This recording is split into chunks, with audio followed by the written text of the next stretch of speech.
ನಾವೆಲ್ಲರೂ ತಿರುಮಲಕ್ಕೆ ಹೋಗುತ್ತಲೇ ಇರುತ್ತೇವೆ.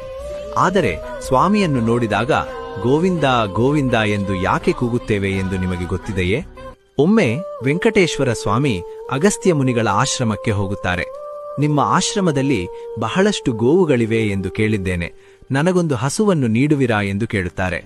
ಇದನ್ನು ಕೇಳಿ ಅಗಸ್ತ್ಯ ಮುನಿಗಳು ಸಂತೋಷಪಟ್ಟು, ಸ್ವಾಮಿ, ನಿಮಗೆ ಗೋವನ್ನು ನೀಡಲು ನನಗೆ ಯಾವುದೇ ಅಭ್ಯಂತರವಿಲ್ಲ. ಆದರೆ ವೇದಗಳ ಪ್ರಕಾರ ಪತ್ನಿ ಇಲ್ಲದೆ ಗೋದಾನ ಮಾಡಬಾರದು. ದಯವಿಟ್ಟು ನಿಮ್ಮ ಪತ್ನಿಯೊಂದಿಗೆ ಬನ್ನಿ ಎಂದು ಹೇಳುತ್ತಾರೆ. ಶ್ರೀನಿವಾಸನು ಸರಿ ಎಂದು ಹೇಳಿ ಅಲ್ಲಿಂದ ಹೊರಡುತ್ತಾನೆ. ಕೆಲವು ದಿನಗಳ ನಂತರ ವೆಂಕಟೇಶ್ವರ ಸ್ವಾಮಿ ತನ್ನ ಪತ್ನಿ ಪದ್ಮಾವತಿಯೊಂದಿಗೆ ಗೋವಿಗಾಗಿ ಬರುತ್ತಾರೆ.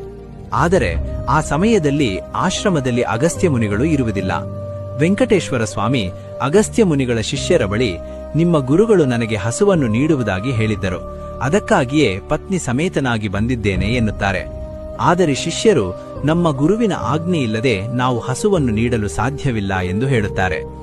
ಇದರಿಂದ ಶ್ರೀನಿವಾಸನಿಗೆ ತುಂಬಾ ಕೋಪ ಬಂದು ತನ್ನ ಬೆಟ್ಟದ ಕಡೆಗೆ ನಡೆಯುತ್ತಾ ಹೋಗುತ್ತಾನೆ. ಈ ವಿಷಯ ತಿಳಿದ ಅಗಸ್ತ್ಯ ಮುನಿಗಳು ತುಂಬಾ ಸಂಕಟಪಟ್ಟು ಹಸುವನ್ನು ಹಿಡಿದುಕೊಂಡು ಸ್ವಾಮಿಯ ಹಿಂದೆ ಓಡುತ್ತಾ, ಸ್ವಾಮಿ ಗೋವು ಇಂದ, ಸ್ವಾಮಿ ಗೋವು ಇಂದ ಎಂದು ಕೂಗುತ್ತಾರೆ.